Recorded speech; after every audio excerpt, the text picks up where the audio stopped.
Ok, vamos mergulhar de cabeça nisso. Hoje a gente vai decifrar um enigma, olha, de quase 2.600 anos, lá do profeta Ezequiel. Parece só uma historinha, sabe, sobre duas águias e uma videira, mas que no fundo, está contando a história da traição e da queda de um reino inteiro. Então fica a pergunta, né? Como é que pode uma parábola, uma história tão cheia de símbolos, explicar a queda de um reino de verdade com gente de carne e osso?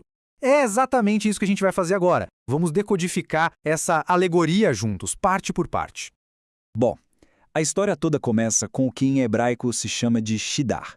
É tipo um enigma, uma charada bem obscura, sabe? A ideia não era dar a resposta de bandeja de jeito nenhum. Era para fazer o povo parar e pensar de verdade no que estava acontecendo bem ali, debaixo do nariz deles. A história começa então com uma imagem muito forte. Pensa só, uma águia gigante, magnífica. Asas enormes, poderosas, uma plumagem cheia de cores, cada detalhe nela grita poder, sabe? Ela representa um império imenso, gigantesco, formado por um monte de nações que foram conquistadas. E essa águia superpoderosa voa até o Líbano, que aqui na parábola é um jeito de falar de Jerusalém, e lá ela simplesmente arranca o galho mais alto de um cedro. E esse cedro simboliza a família real, a linhagem de Davi. Ou seja, esse galho que foi arrancado, o rei é levado embora para uma terra de comerciantes. Mas a águia não para por aí. Ela pega uma semente dali mesmo, daquela terra, e planta num lugar super fértil, sabe? Perto de muita água. Basicamente, ela deu todas as condições possíveis para aquela semente germinar e crescer forte. E a semente brota, claro, mas aqui tem um detalhe super importante. Ela não vira uma árvore gigante. Ela se torna uma videira baixinha, que se espalha pelo chão. E mais, os galhos dela crescem curvados, sempre virados na direção da águia que a plantou. É a imagem perfeita de um reino submisso, né? Totalmente dependente. Só que, quando tudo parecia arranjado, estável, a história dá uma virada daquelas. Uma força nova aparece em cena e a lealdade daquela videira, bom, ela vai ser colocada à prova.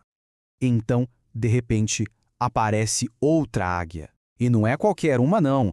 É outra águia enorme, imponente, cheia de penas, com asas poderosas. A simples presença dela já muda tudo, porque agora existe uma alternativa, uma outra fonte de poder. E é aqui que a traição acontece. A videira que tinha tudo do bom e do melhor, terra boa, bastante água, de propósito, ela vira suas raízes e estica os galhos na direção dessa águia nova. Ela está buscando apoio em outro lugar, num poder que é rival do primeiro. A parábola, então, joga a pergunta no ar, uma pergunta bem direta. Essa videira vai se dar bem? Ela vai prosperar? Pensa bem, ela já estava num lugar ótimo, não tinha do que reclamar. Será que essa manobra rebelde vai dar certo? A resposta que o enigma dá é um não, bem claro. A previsão é de destruição total, sem dó.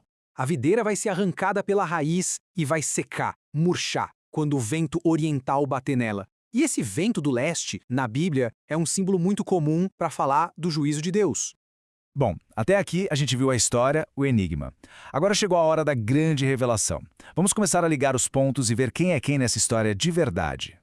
Para a gente entender direitinho essa linha do tempo aqui é fundamental. Olha só, tudo começa em 597 a.C. O rei Joaquim é levado para a Babilônia. No lugar dele, Nabucodonosor coloca Zedequias, que era para ser um rei fantoche, leal a ele. Mas uns anos depois, em 588, Zedequias se rebela. Ele vai pedir ajuda para o Egito. E o resultado? A destruição total de Jerusalém, 2 anos depois.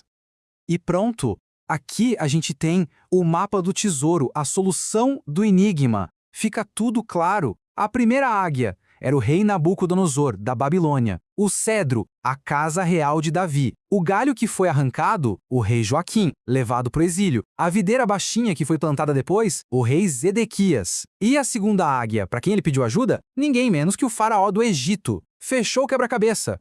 Mas olha, o problema da rebelião de Zedequias foi muito além de um simples erro de estratégia política.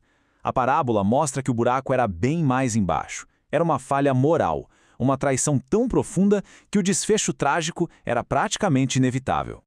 E aqui está o ponto central da história toda. Zedequias não fez um acordo qualquer. Ele fez um juramento de lealdade a Nabucodonosor em nome de Deus.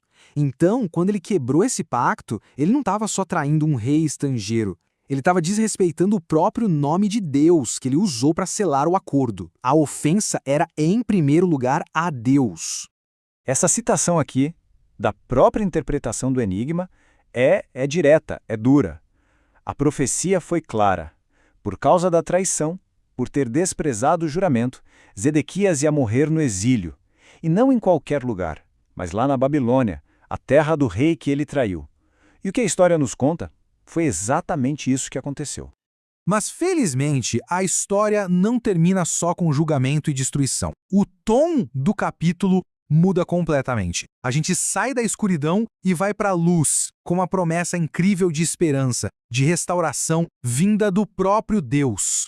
O contraste aqui é muito poderoso. Antes, a gente viu uma águia estrangeira arrancando um galho. Agora é o próprio Deus quem age. Ele diz, eu mesmo vou pegar um brotinho, um galho novo, frágil, um recomeço, da mesma linhagem real, e vou plantar num lugar alto de honra. Isso é uma promessa com um significado gigantesco, uma promessa messiânica. E essa imagem final é de arrepiar. A ideia é que Deus vai derrubar as árvores altas, ou seja, os impérios orgulhosos e poderosos do mundo, e vai fazer crescer a árvore baixa, que é o seu povo agora restaurado. É uma inversão total da lógica do poder, mostrando quem realmente está no controle. E olha que lindo! Esse novo reino, esse novo cedro, não vai ser algo fechado, exclusivo. Pelo contrário, ele vai crescer e se tornar tão magnífico que todas as aves, que aqui é uma imagem para falar de todas as nações do mundo, vão poder encontrar abrigo e segurança nos seus galhos. O plano, no fim das contas, é para todo mundo. E é com essa reflexão que a gente termina. O que essa promessa tão antiga de um brotinho humilde que vira uma árvore gigante que abriga o mundo todo, o que isso significa para a gente hoje? O que essa jornada toda, do orgulho para a queda e da ruína para a restauração, nos ensina sobre em quem a gente deposita a nossa confiança? Fica aí a pergunta.